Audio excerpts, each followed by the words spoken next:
Congo to telema to lobela mboka Wole to suwa ko bimisa na poasa. Ba député to votaki bazo salarien. To tele na funa bazo salarien. Congo to lega na mwamba bazo salarien. To tele lukunga bazo salarien. Na baboko kuna bibembe bazo salarien. Atozonga changu bazo salarien.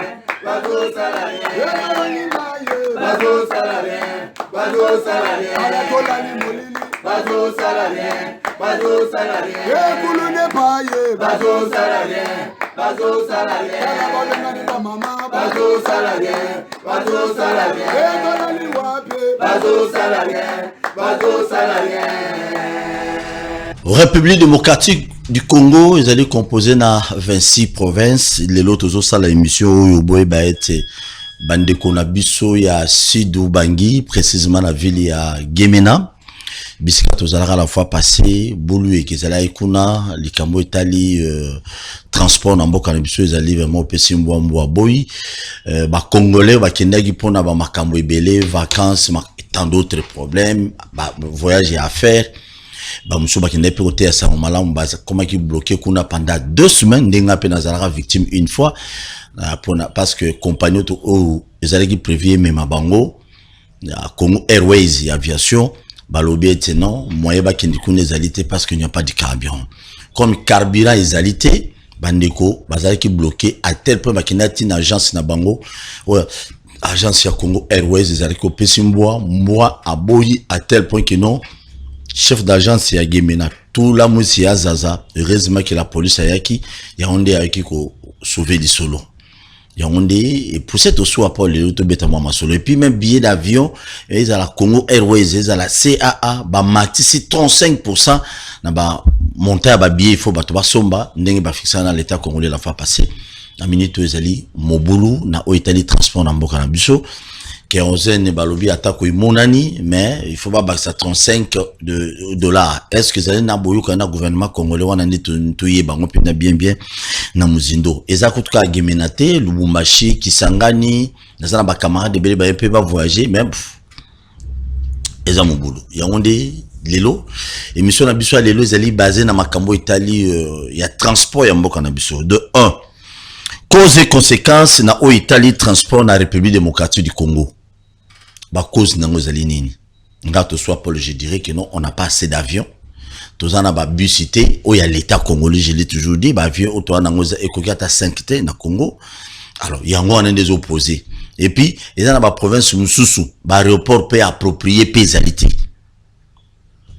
to développer on a invité na biso le deuxième sujet na biso député national mona musala ya peuple congolais to azali patron ya peuple congolais Yaoundé to développer na invité na la bino lobby Alain Bolodjoa azali moko ya ba congolais mais des fois bino bato bolanda kaye bo comprendre ki Bolodjoa pe apesa makanisi na oyesengi apesa na Italie mboka na biso on parle que de ce pays si tozo lobby la Congo c'est parce que nous sommes des Congolais un Rwandais un député rwandais a quoi apesa biso cours awate to leçon awate un député tanzanien a quoi apesa biso cours awate un député américain non tout d'abord tozo lobby la biso mona no Congo les Congo ndezali oyo bakoko ya bakoko na biso batikela biso comme héritage voilà ndo monaka ba nyonso oya lobi koto ya toloba on a sentimate tout se mezaka parce que Congo na biso so to tambola mabe to lobaka ki Congo na biso tambola mabe Alain Bolodjoa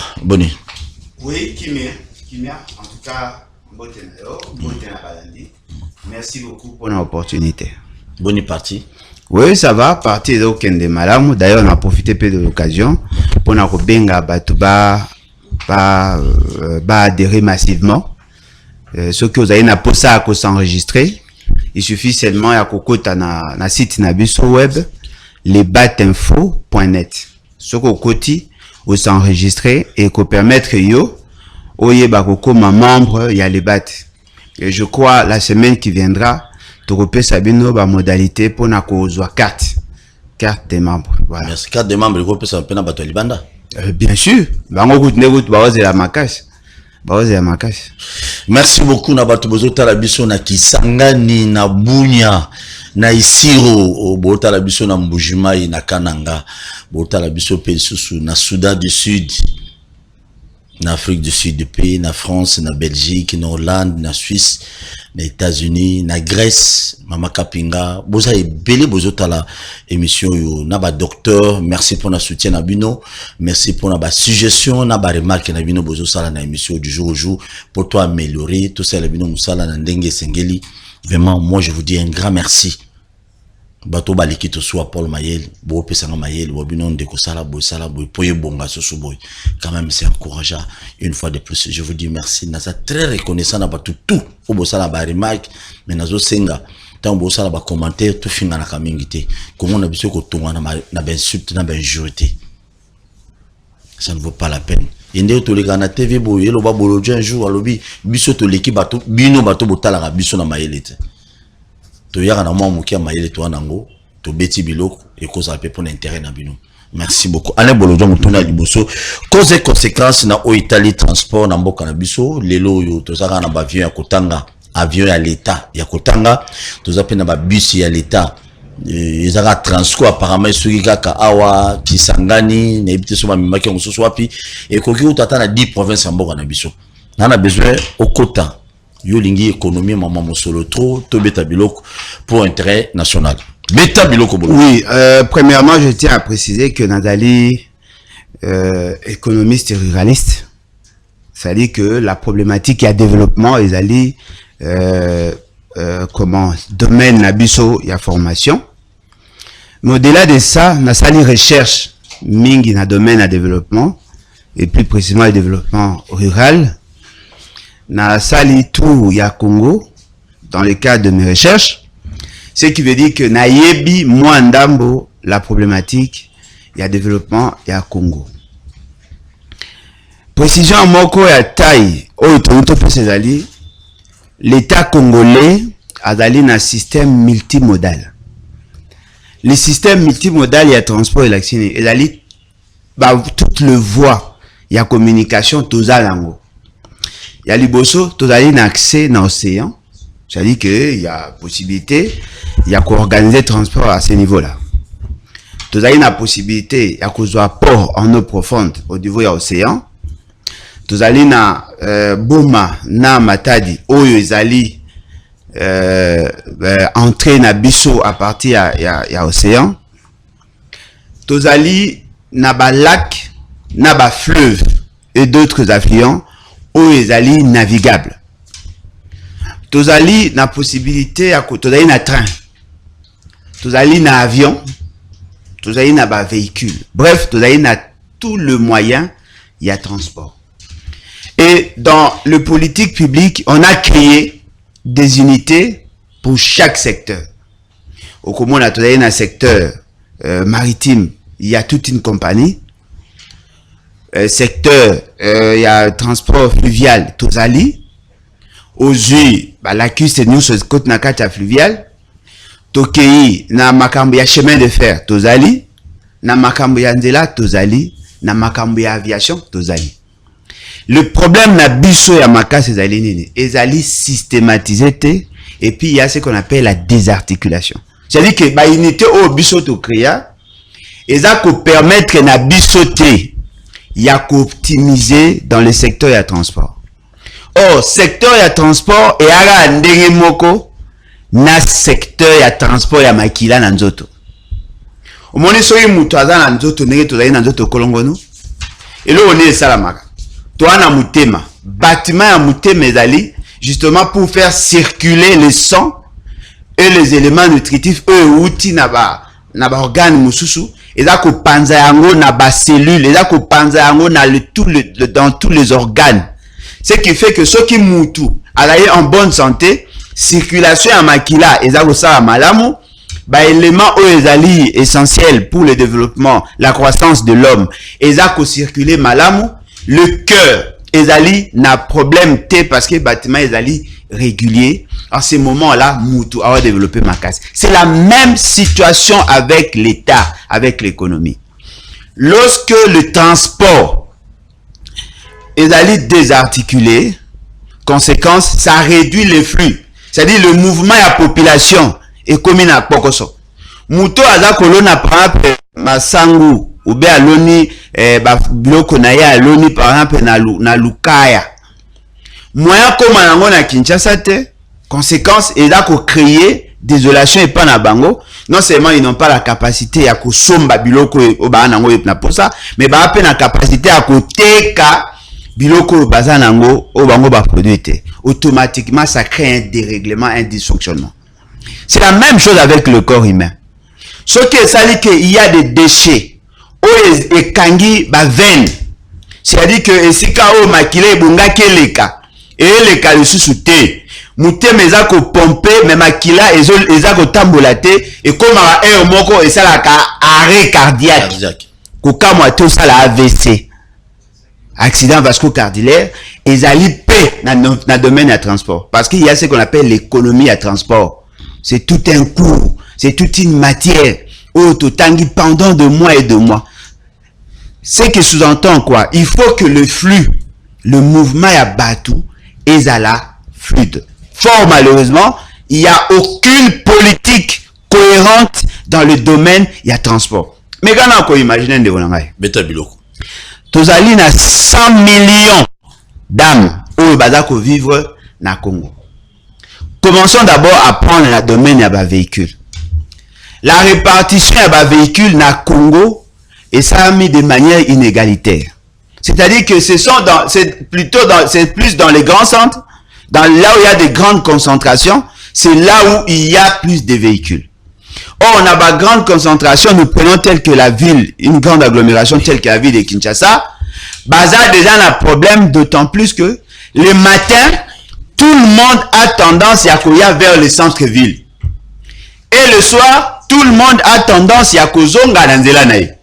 Ce qui fait que le transport est là qu'on pose problème parce que la demande est la liste supérieure à l'offre. C'est la même chose avec les avions.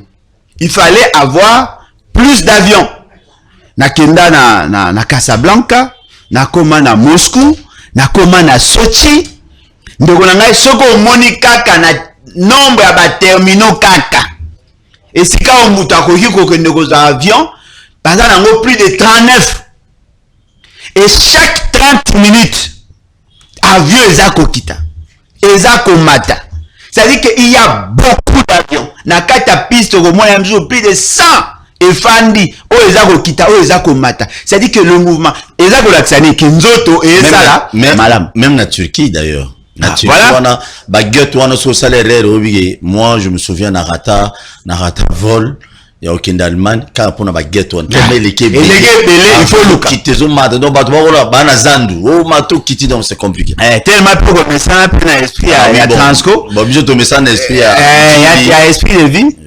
Non, esprit de vie. Papa, et ça dit que non mais là je vais mourir mon esprit de vie mais ça non esprit de mort. Et ça dit que au raté avion. Ce qui veut dire quoi? Il faut organiser les systèmes à transport. Mais attention, le système à transport dépend aussi du comportement de l'économie. C'est-à-dire quoi? C'est-à-dire que la politique à transport ne peut pas beaucoup concevoir en côté en dehors. Il y a système, il y a politique économique globale. Pour l'année, parce que les transports, ils ont consommé, c'est que nous pourrons appeler les intrants. Par exemple, le consommable tel que le carburant. Voyez-vous, les carburants, nous ne produisons pas de carburant. Tout ça, libanda.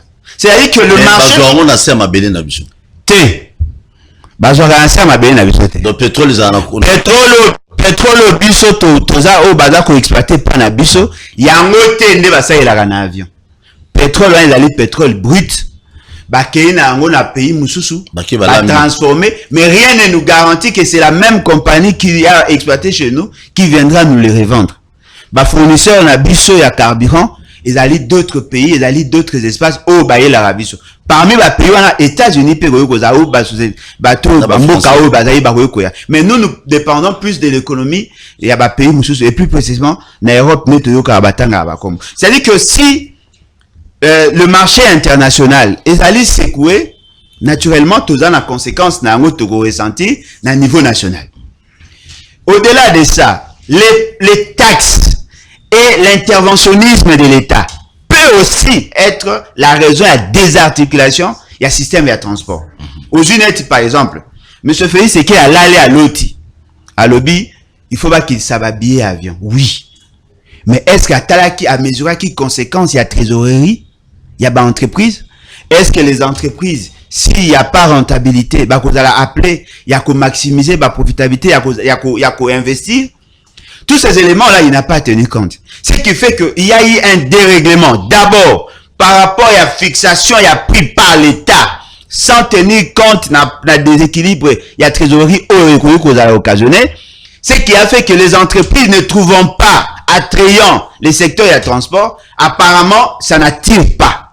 Okay. Parce que le prix à billets, les charges et le transport pour un moto à la Futa, et là, quoi apparaître moins par rapport à la charge d'exploitation, il y a des opérateurs. Au-delà de ça, l'État congolais lui-même n'a pas la capacité, je dirais mieux la capacité, il y a que ça là que le transport est comme un malam. Parce que le transport permet déjà au départ, il y a ce que pour développer le tourisme. Le deuxième grand secteur à vocation à Bissau na Congo, le tourisme.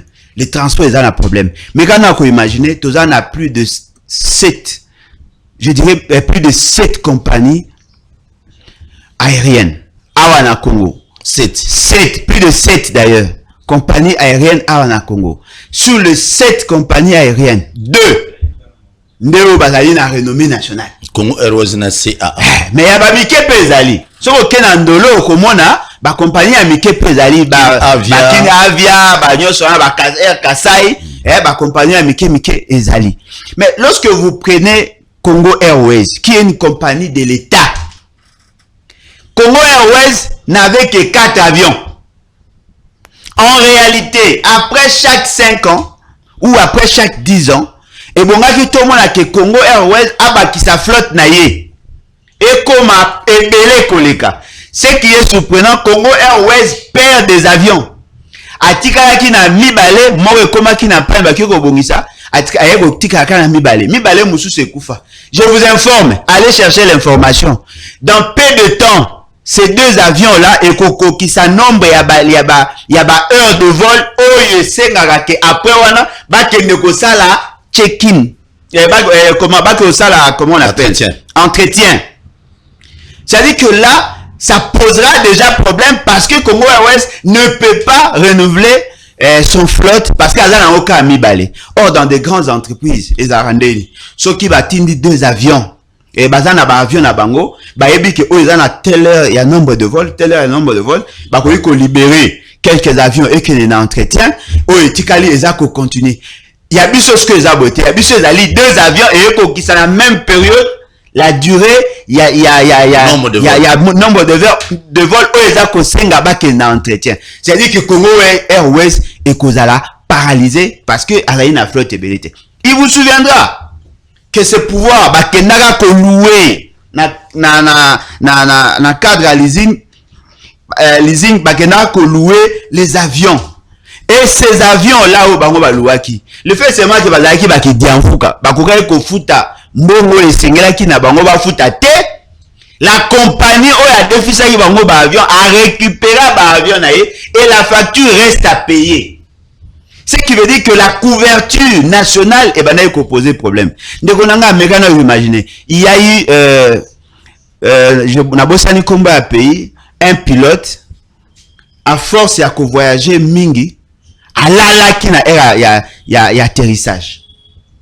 Alala ki na tango atterrissage. Tango azako linga sa atterrissage, pongi ezuye tellement ça qui nombre d'heures ya vol belé, ezuye a raté atterrissage. Heureusement, ba yeko se ressaisi après, ba yeko mata sous pour que ba luka moyen kozonga. C'est-à-dire que bonga ki za na crash. Ce qui sous-entend que le nombre de vols autozako effectué par jour par le même pilote ezali pe imprudent de notre part parce que mutazali alongwe awa akiti mbandaka alongwe mbandaka akegemena azugemena azongi boko national Lubumbashi te.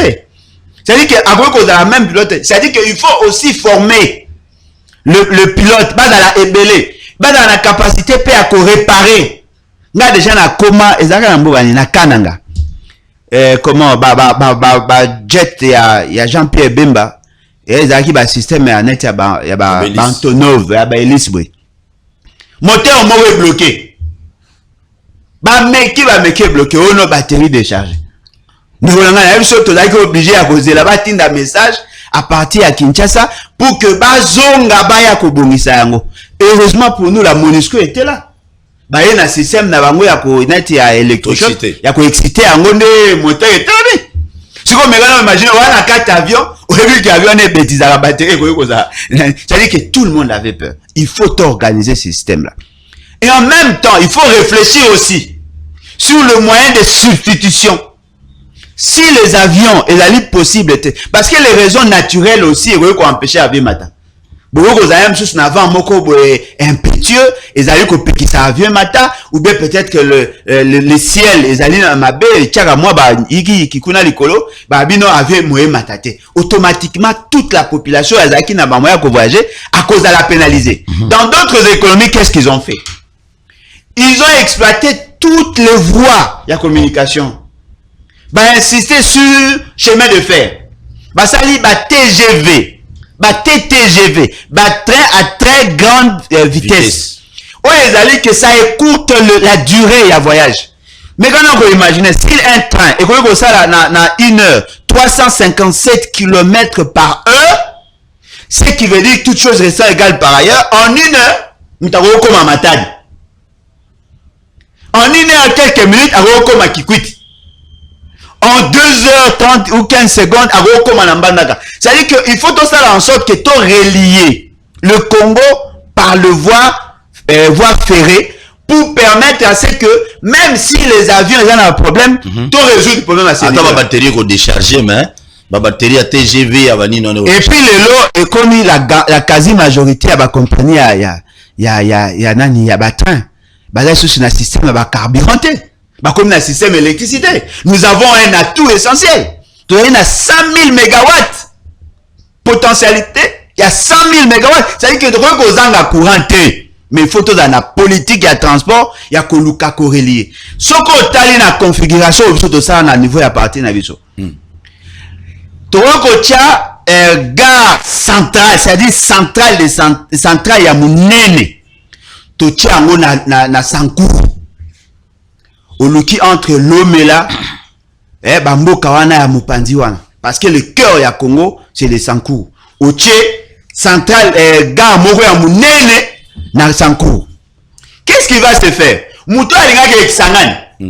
A ko passer par Sankou. Et ça, le système de le quoi astérisque. C'est-à-dire que Sankou est comme épicentre, est comme centre, il y a système, il y a transport ferroviaire. Voyez-vous? Bosala ngwana ekomi corrélé mutainga longwana Équateur agoleka Sankou mutaunga le kaleki. En ce moment-là, on va résoudre beaucoup de problèmes. Sankou est comme un centre économique, il y a un domaine à transport en matière yawana. Na Congo mobile. Tout le monde doit passer par là. Au moins que Katanga, au l'équipe par Sankou, au komi Katanga. Au moins que Kinshasa, au l'équipe par Sankou, ok. C'est-à-dire qu'on relie nord, ouest, nord, est, sud-est, sud-ouest. Au Sangisi Yango à partir ya Sankou et comme le cola centre. Deuxièmement, il faut que ça c'est que le nombre d'aéroports internationaux au Tozana on peut 5.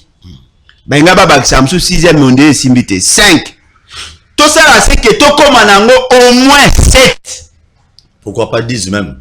Non mais avec le temps 7. C'est-à-dire quoi? Tout ça c'est que déjà na niveau ya Kisangani tout renforcer capacité à Kisangani parce que Kisangani est qu'on desservi toute la partie là. Équateur, bachaki na Badolite. Voyez-vous? Boche na Kasai. Un aéroport international. Na Katanga, Ezali. Boche Kinshasa, Ezali. Ce qui fait que Moutawa Kouta dans tout le coin. Il y a Congo, Aroyo Malibanda sans passer par Kinshasa. En ce moment-là, Moutawa Kouta na Badolite, Azo avait accueilli Poto. Nous comptons là aussi. Tout le monde sérieux. Ok, papa Beta Biloko. Mais ça dit que moyen de transport, Moutaka que voyager. Au même moment, a la possibilité à cause d'un visa. Kuna, a la possibilité, il y a cause d'un passeport. Kuna. En ce moment-là, le quoi Congo est allé vaste. Il y a possibilité à Batu, il y a Kopimana Congo, sans faire du Congo de Kinshasa le centre de tout. Au-delà de ça, il faut maintenant commencer à relier le route. Comme tu es déjà Banzela à chemin de fer. À côté à chemin de fer, on peut relier le route. On peut faire des routes. Je vous dis, on n'a pas besoin d'avoir des asphalter toute la route pour que tout comme on a possibilité à Kotambola. Non. Même de route en terre. Parce que Mundele à Sala Banzela à route en terre, on a plus de 154 000 km de route. Mundele à Tonga, 437 km pendant plus de 100 ans. Non. À Sala qui a un peu à la guine à Posa Bimsarababilo, on a et Bimare qui n'a pas poto. Mais puisque il faut adapter le système de transport pour développer le pays.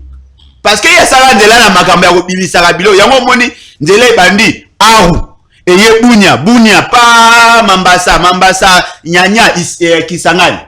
Azu bateau, pas, à Komina Gombewa, et Kiti. À ça, chemin de fer, pas Matad. Ils pensaient que Bibi Sarabilo au Liban. Mais oh, il faut tout ça, Bandila, alors, la matière à route, de manière séquentielle, nous avons 97 000 km linéaires, il y a une route à dessert agricole. Stratégie simple, il y a bateau Balingim Boko se développer. Si nous mettons un budget, il y a $12,000 par kilomètre chaque année. On peut recruter des jeunes.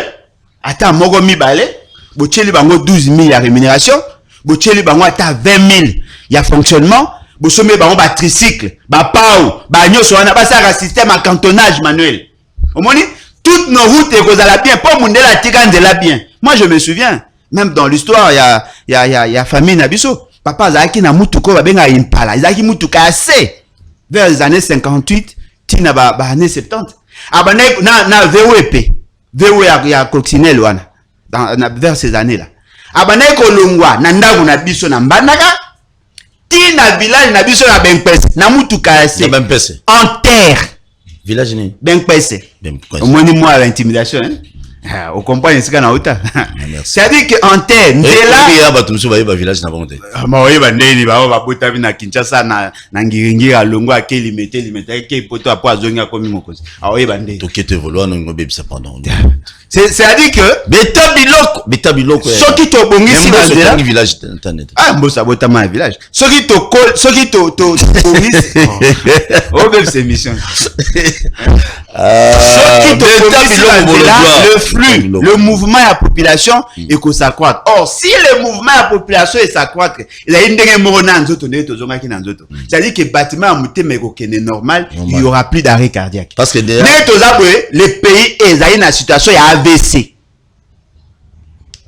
Les pays, bon, on a tel Congo et Tengama, il y a une situation à AVC. Vous savez pourquoi? Parce que non, etengama penda na ba konzina nyoso etengama savez pourquoi? Parce que muteme zo pompe mais ba panzela ya kolekisa biloko eza bouché et ça dit que bâtiment est commis muteme commis ko hésiter 4 et kangami et paralyser une bonne partie.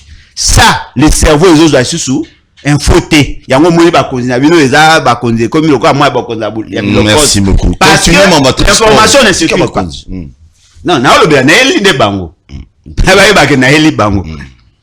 Et donc, il faut que sa matière. Non, na pas sa matière pour ba sala té. Ba sala mande komi dans suka ba kende kaka. C'est-à-dire que nenge tozali wana il faut que bongisa makambo ya banzela. Attention. Ne faisons pas l'erreur ne commettons pas l'erreur de chercher à résoudre tout le problème de Kinshasa alors qu'on n'a pas commencé à résoudre le problème de la province. Parce que en cherchant à résoudre le problème de Kinshasa et que ne touchons pas le problème de Yabamboka, il y a un phénomène qui crée un autre déséquilibre, l'exode rural. À force à Golinga Kinshasa, tous les villageois à Kinshasa, automatiquement, nombre de bateaux bakisami, nombre de demandes de transport et bakisami. Il faut résoudre le problème d'abord dans la province pour que Batouba en attendant tout un exode urbain. Batouba l'ongwa Kinshasa va kene vers l'extérieur. N'est toza so ba ebisika jeune. Bah ça la société moko boya ko produit Mike par exemple na Kasai mboka passe ya nzala. Ayebi ke kuna akoza na possibilité akolia. Ayebi ke kuna akoza na possibilité akozwa ne fils que $200 bien akoza na ndako moko ba ko fanda bien. Dites-moi quel est ce qui doit fanda ya Kinshasa eso. Ba te belé ba ozonga. Attends ba porter ba. Copie à moteur aussi là. Baza batababwende batika babilamba tombola baningisaka bakozonga. Pourquoi? Parce qu'il dit que kuna à cause de la condition à bien, à cause d'un endroit à bien, c'est-à-dire que le transport va résoudre beaucoup de problèmes. Batete le wagon ba commissionner bien la Kinshasa bazonga. Bazonga go ba ko beta maso ya mboshi la kuna na baloja. Et surtout ceux qui vont commissionner Sankuru centre ya transport ya Congo. C'est là où maintenant il y aura beaucoup d'entreprises. Pour moi et comme gare centrale. Na kati ya gare centrale mutu msa ko na transit. Alongwe Kasai, alongwe Ahu ou bien Isiro aye na Sankuru afande. Aoze la azo a train mususu pour akende Katanga. Ou akende Katanga. En ce moment-là, akosaye la restaurant, akosaye la hôtel. Omoni? Akosomba moi biscuit na pembeni ya point de conjonction wana, il y aura d'autres activités, ce qu'on appelle les externalités positives. Batu ba ko créer ba hôtel, batu ba ko créer ba restaurant, batu ba ko créer ba station, yo ebika hôtel. Batu ba ko créer ba bloc wala nyonso pour que permettre à ce que batu ba vivre. En ce moment-là, la zone là est causala dominée par la modernisation. Vous comprenez?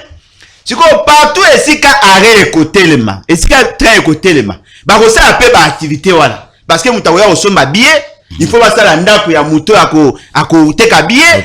C'est ça le développement. Mundela a se développer ndeboyi. Des projets structurants.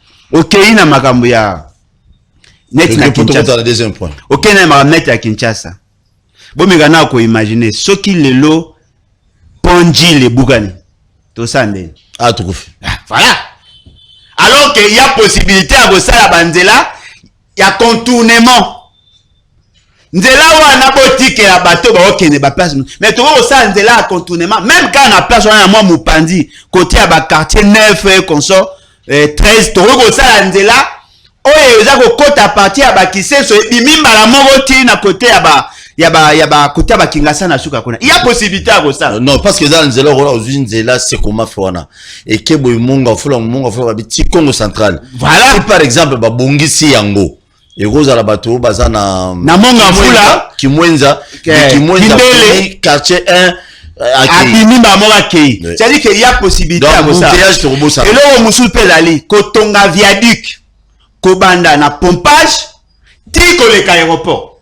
C'est possible. Mbongo zali. Non, est-ce que mbongo biso neto debisa ngeloni to sa sang ba soutenir biso. C'est possible boule ndezate. Autoroute au Kabila la rabiso na boulevard Tilelo. Yolanda Kabila, ya za derrière périmètre. Tozolo ba maramba o ya venir. Kabila il a parti au passé. C'est-à-dire que il faut tout réfléchir sur comment relier les zones. Pourquoi? Parce que ça a une conséquence sur l'économie et ça a une conséquence même sur la sécurité. Mais quand on imagine ce que tu benga to longa ba soda awa lelo ba kena kisanga d'urgence. Ba kendani. Kongo eweza en panne. Si tu as une guerre, moi je sais qu'à 6 secondes to zabwe. Ce qui MONUSCO a côté la bisoté. To ça pour déplacer 10 000 mètres. To ça. To louer ba avion Angola. Voilà, c'est-à-dire que le transport garantit aussi la sécurité. Alors mais quand on imagine nombre d'emplois au transport kake ko créer. Ngana botama na mwana mbandaka na ko na clinique ya mbandaka. Je connais l'importance de l'ONATRA. L'ONATRA a qui na ba flotte plus de 37 bateaux. Le koufi. Ezate babilokos ne to mona. Soki ba sali mo assembla ba réhabiliter moko etambo eka ekomi kuna ekufi. Ezonga epave. Mais bateau mo ekendaki. Non mais posez-leur la question. Est-ce que le type ya ba coque wana forme ya bateau ndenge ba sala yango eza adapté lelo na ba réalité ya lelo ya fleuve na biso? Est-ce que dragage ba sala yango? Ba système na bango ba coque ya kala lelo mundela chanda mania oka ya ko sala ba coque ya ba bateau. Ce qui veut dire aucune compagnie na domaine de transport eza ko fonctionner normalement. Ba ba boule que transport et fonctionner normalement. Non. Transport n'est tozo mona ngobwe. Ezaki déjà ils vont ba ko déclarer même en faillite. Ils ont vivre sous le mamelo ya l'état congolais. Les Transco, ils ont fonctionné en faillite, pourquoi? Non, mais gestion. Politique. Manque à politique à transport. Vous imaginez,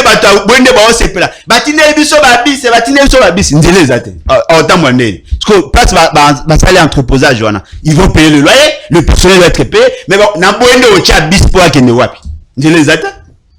Bon, ok, moi, c'est-à-dire qu'il n'y a pas de politique, il y a trop de sensationnel. Nous voulons avoir une politique qui a transport, il y a malam. En ce moment-là, ça va pousser à ce que l'économie ait fonctionné. Merci beaucoup, merci. Vous en matière. Allez, beaucoup m'a rappelé déjà. Merci beaucoup. T'es aux vidéos en temps régulièrement. On a bateau, on a besoin qu'on y ait. Il y a ça là,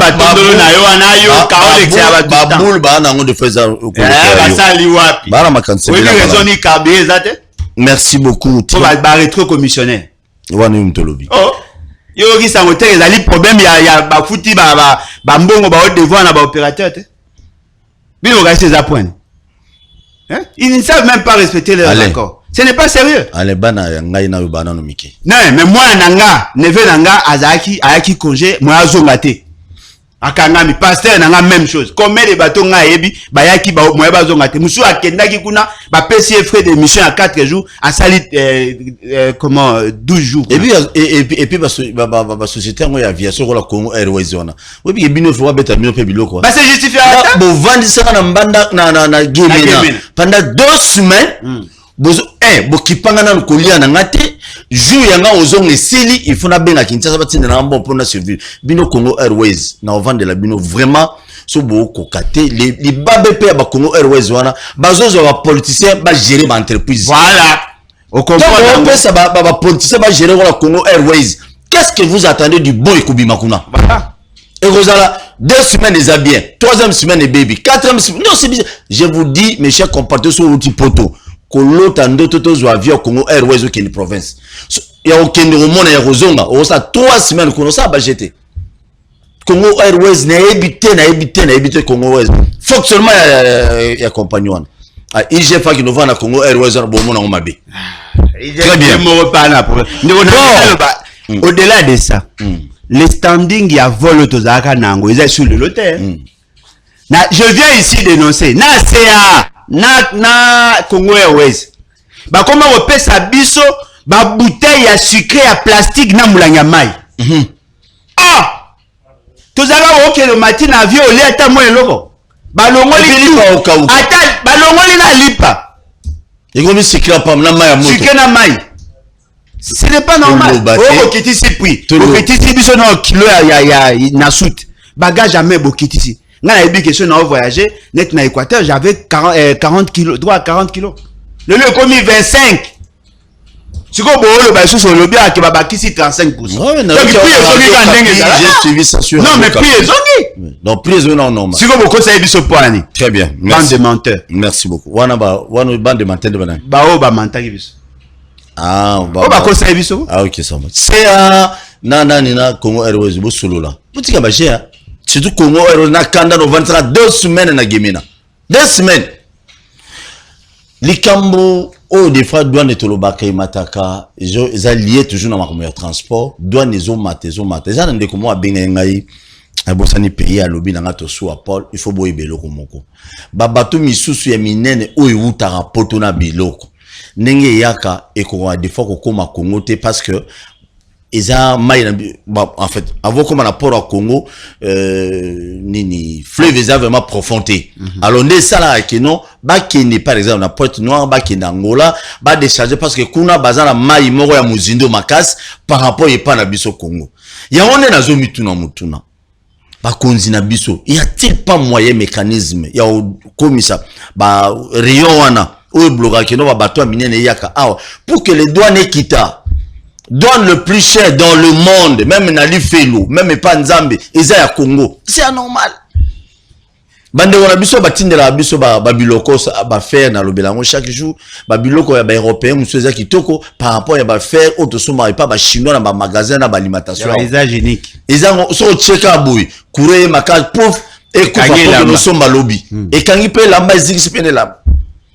Voilà biso ba to ba cravate chaque jour na TV boy. Ceux qui ba repasser le piou Iziki na suka na la cravate moko 1000 fois Je peux orphelin de père ba na pe ba miki. Très bien, merci beaucoup.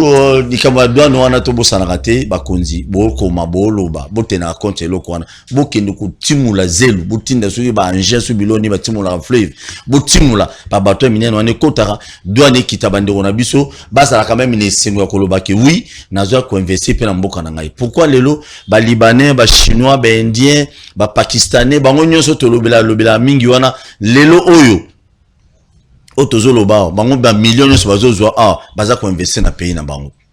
Et biso, to tika la rabo. Deuxième sujet. Député national.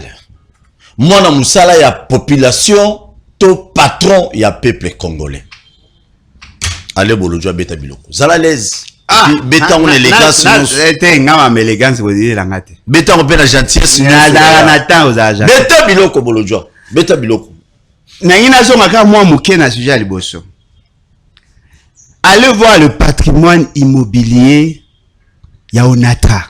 Aucune compagnie dans ce pays a un patrimoine immobilier local Onatra. Ndeko nanga bateka yango lokola nguba ya matanga. Depuis Mobutu bienti. Na depuis Mobutu na lelo. Bateka lokola nguba ya matanga. Toutes les maisons Onatra. Au moins si vous allez comment na Fatima.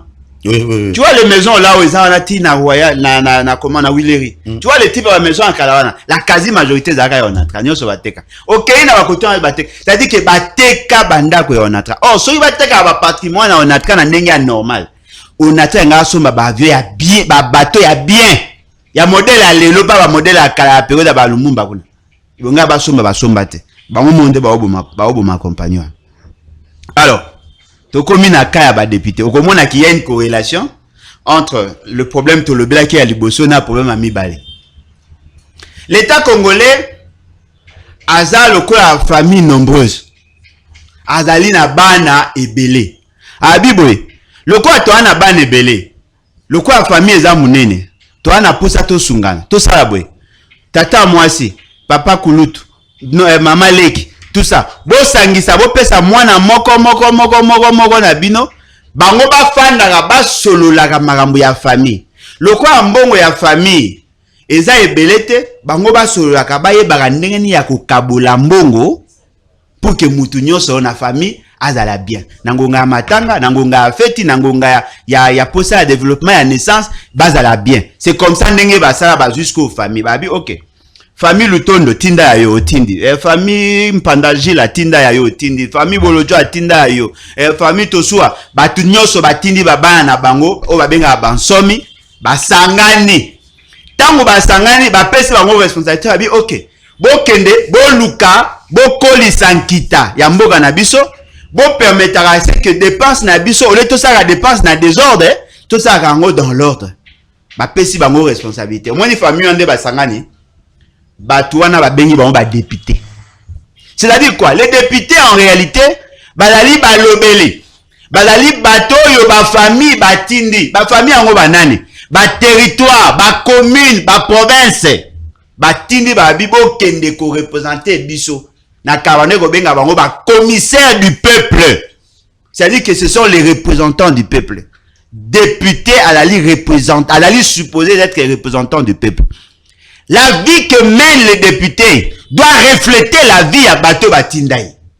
Si le peuple est pauvre, les députés doivent avoir moins de moyens à survivre. Parce qu'il y a au foot par rapport à rendement, il y a problème où il y a coûté la population. Mais quand vous imaginez, il y a liquidateur et la famille. Famille, ils ont famille pauvre.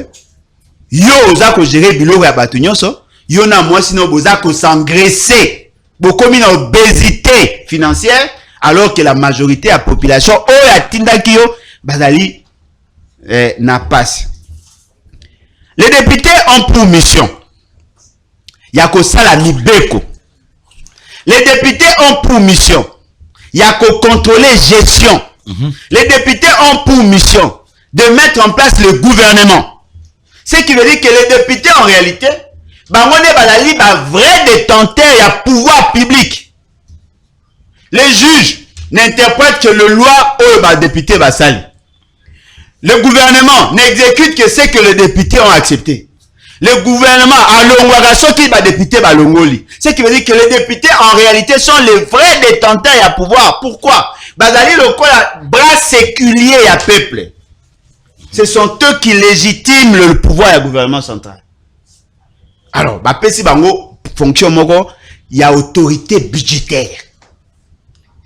L'autorité budgétaire azali mutoyo au nom de qui et pour qui le budget est allé élaborer. Parce qu'il y a allé représenter un peuple. Qu'est-ce qu'on entend par le budget? Bazui a besoin à l'État. Bah ça dit hiérarchisation parce que le budget ne reflète pas réellement le besoin, il y a terrain. Bah voilà, on a beaucoup de besoins, mais tout ça a priorité, besoin. Ça fait combien autant? Bah talisco a dit OK. Yo député, est-ce que vous pouvez autoriser ngana kende kozwa mbongo et pas à peuple pour na sala likambo yo pour na bolambo ya peuple? Député atali bi oui. Na sepe na yango, je t'ordonne, je t'autorise ya ko kende kozwa mbongo. Bazui yango ba pesi na Félix Tshisekedi qui est aujourd'hui qui fait office de président de la République. Accueillir yango à promulguer. Ce qui veut dire que la loi là et ça a mis au nom du peuple. Ba ben yango loi de finances.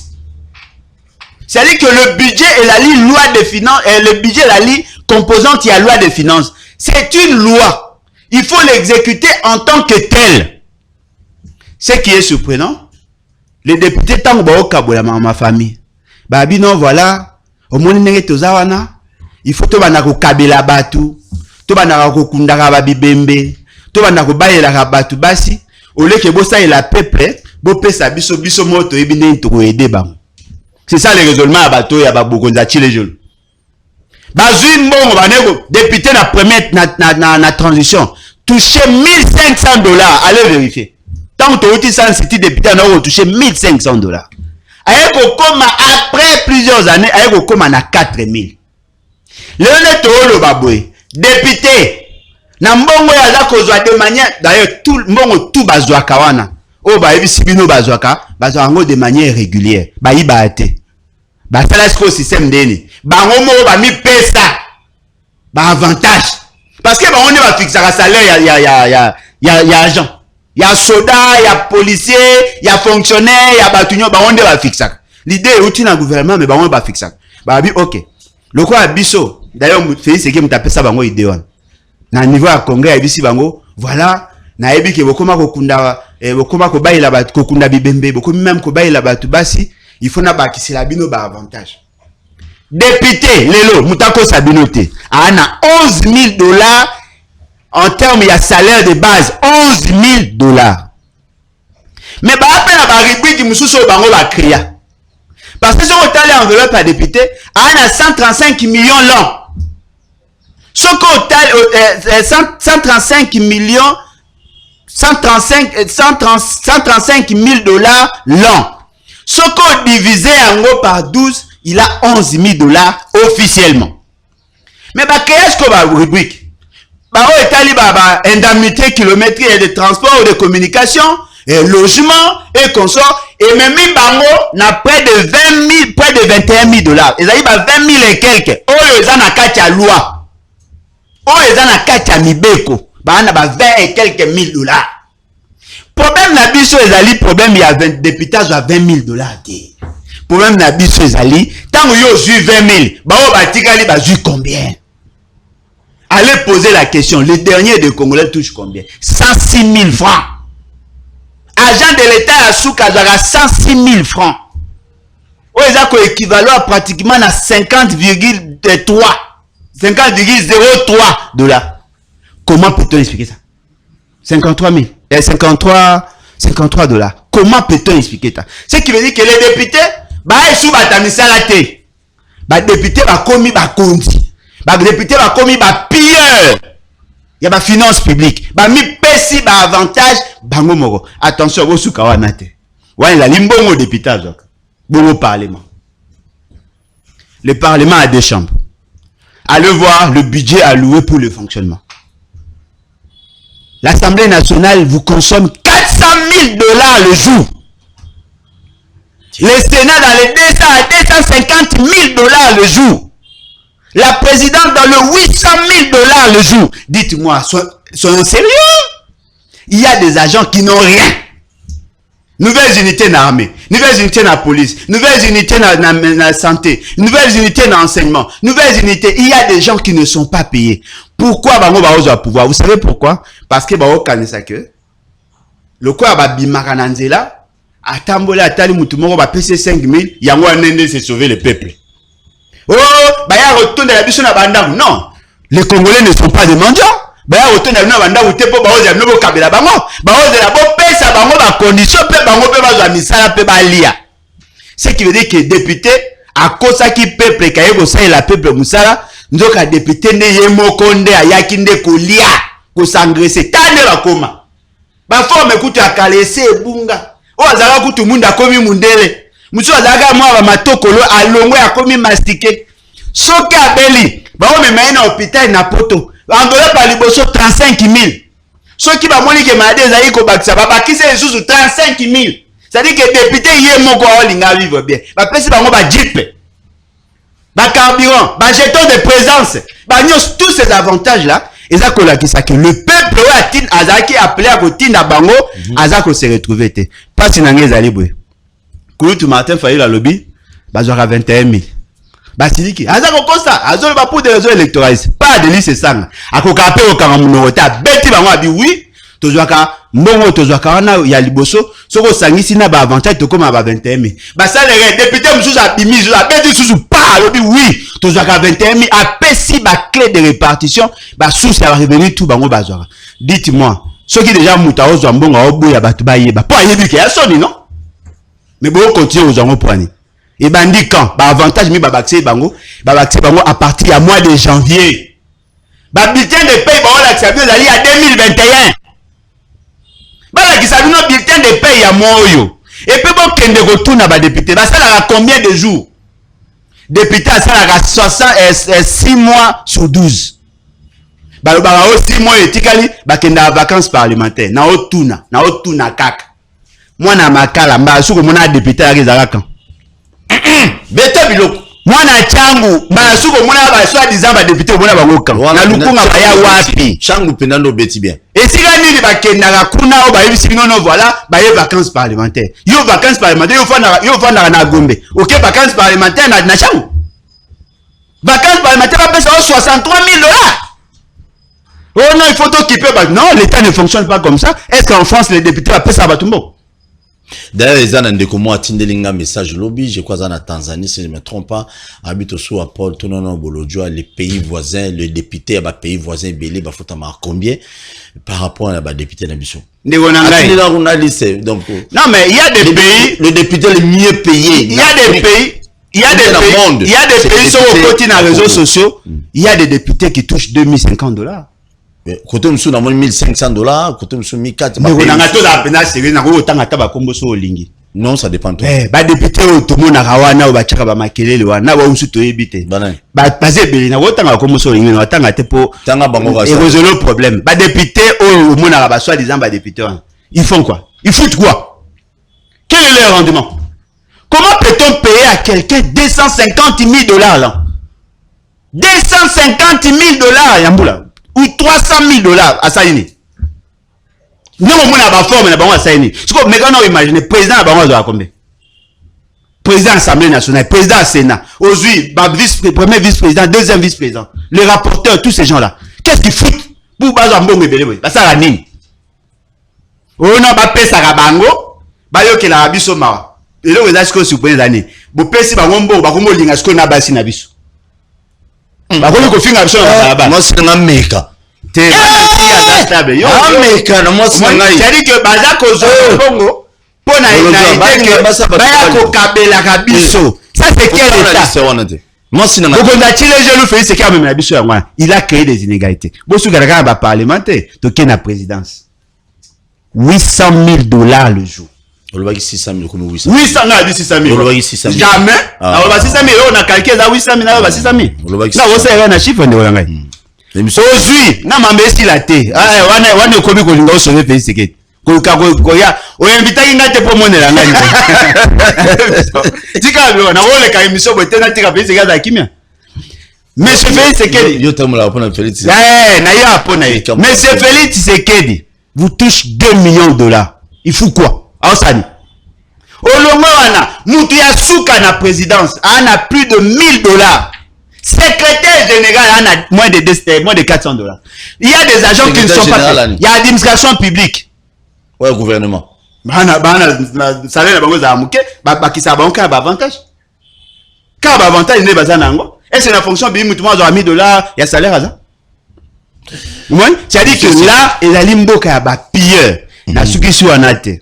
Boyebi liyaou a da ministre de la fonction publique. Boko ndo retourna ye. Baza ko ça la projet. Il y a ordonnance pour nommer un certain nombre de directeurs. Il y a un dossier. Un directeur, confirmer mon directeur, na ministère ya mine, il y a finance, ministère de finance, na direction ya audit et contrôle de gestion, mais statut na la fonction publique, c'est un chef de bureau. Azo procéder na chevauchement, un chef de bureau. Bakosi mbamo paf a commis directeur. Atabino moko. Ce n'est pas comme ça on doit gérer la République. Et donc, devant cette réalité, moi je pense, Égyptien tout bon monde, Félix Tshisekedi, tout ça, tout libanda. Il faut que bango libanda. Tozongi sa moto. Na voix nyonso tout peuple a souverain. Na voix nyonso article 64, nyonso bolinga bo sa bango bo sala bango, ma commission bo respecter la constitution. Il faut balonga pour nani ba na molimo batika nyonso bomo na 21 000 pour nani ba commissaire justice loko ya bras séculé na bango ba commissaire parlement loko ya ba automate nous mona bango wana ba loko ya ba joueur ya Nintendo loko ya ba la ko ba na gauche na droite ba otamsa ba na lenge pour les récompenser ba pesi bango ba avantage yo so mona député au kende vacances parlementaires bo bimisa shu mbongo bo pesa bon na salaire na mbongo ya zwaka ako sangisa ngote. Merci. Devant toutes ces réalités, nous assistons là à une gestion criminelle. Oyo Kabila a même libiso na mboko. Et bon tika bomba dans la sabandete. Au moins yo sali biso. Voilà pourquoi je dis je ne pardonnerai jamais à Kabila parce que le pays avait déjà l'élan, il y a démocratisation, bozongi biso na sima, bo créer république ya ba pire. Ba kuluna en cravate. Cela doit s'arrêter. Pour que tu espérer un lendemain meilleur. Merci. Parce que la ligne pour mon enseignant, à la table capable comme moi, c'est une balata na mwanda na kada congé. Parlementaire accueilli congé na poto. Vacances parlementaires na poto. Peuple a olela. Ya wana sepela na générique na yo. Ndembo yo ba bayembana. Ba député to votaki bazo salarié. Ça c'est le message il faut que peuple congolais yeba. Merci beaucoup. Merci. Tokutani prochainement. On doit aimer ces pays. Je regrette fort aujourd'hui. Toujours comme député Moussoussou. Obi moko alege na top Congo il se contradit lui-même né na yo ki bato balobi ba alege na top Congo alobi ke ba fota ma 21 minutes. Tout ça les Congolais n'a pas besoin de ça. Ba Congolais ba na besoin ba se retrouver paix. Point. Pardon. Pamboso. C'est son budgétaire les oya oyo. Bo revoir na paix. On moni attend bo tira na 21 000 na bino. Bo matsape ba ndeko mususu. Parce que bolobi ke mbongo ezalité population oyo kate. Bo matsa ba fonctionnaire nyo sa l'état bo matier. Ako mata na 15 000 ko la bino. Je ne sais pas ce que bozo mbongo na pa boyebi ke bozonga so na 2023 te. Bandeko nga na assure que non. Si 500 députés tournent à Bango Parlement, je ne suis pas sûr qu'il y a 30 barozonga. Pour ma cambo ba député ba sali biso, pardon. Je sais na combien d'ennemis. Na combien brosse ada ba député belé. O ba vendre la nga yonso ba brosser comme on a minoko na bango. To suwa omona, to suwa komona. Omoni mutozo kanela wana, nazana mutu mo abatela nga makasi comme on est Jésus-Christ. Amen. Il me protège plus que yom to tambolo na ba policier na ba soda. Ba protégé par Kasso. Et puis ngai to suwa Kasso ngaza inosa. Ngai to suwa Paul na vandi boy. Na liaka na mbongo. Ya muto ki to suwa. Je ne peux pas voler l'argent de l'État congolais. Pona ya na tangisa na lesa bana nga. Ndiko nga ça fait mal. elengi nango pe nini ya suka na aloba mbongo ya Congo esilaka te. Depuis Mobutu a pia croyant que nous aussi ça passe nene soit vie lelo na ebisa bino na mwana Mobutu moko na bandali atambo na mutuka do ba poncer faut ndo tia couleur ma atambo no mwana Mobutu na mboko combien plus forte yo député banana yo Bogana deve loteri basi bana poto na minute ba mususu boti na basi na poto boto na ndeko na mwa député provincial ya Masina basi na poto moi si na ya memi na poto lelo liba le kufa parce qu'il n'est plus député ou il y a eu beaucoup de plus grave za na bato ba ko risquer basa lo boy et je regrette encore député moko au finga Peter Tsani PD parce qu'il a dénoncé mambo à $21,000 et puis ibisi zoua yango za la PD. Moi je regrette tout un député national na état na yo na ki député na yo l'équipe na TV rendez-vous na belle élection Tokoloba muto ko sala campagne wana finga journaliste moko PD parce que a dénoncé kiki azora $21,000. Moni bo mi créer ba branche bitumba bino mona ba élection. Tala on peut te rassurer tout na seni mais ceux qui ba journaliste ba vendre lioli ya ba TV na biso tale mara na pesi président de la République Mbote merci beaucoup tokutani prochainement abonnez-vous massivement na chaîne sur YouTube Bakino Balobi TV na PCP Mbote na Soumare Mboso Kodia na pesi Mbote bona pesa nani Mbote na ko pesa ba Mbote pesa ngana zata pesa ta Maman Denise Maman Denise, distinguée première dame, mes respects maman. Et au moins elle mérite respect. Plein de bonnes choses, plein de bonnes choses.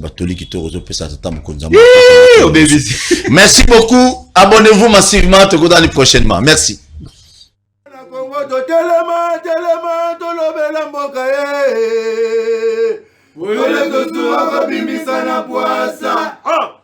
Député to votaki bazo salarien tokende na funa bazo salarien Kongo tolega na mwamba bazo salarien tokende lukunga bazo salarien na baboko pina bibembe bazo salarien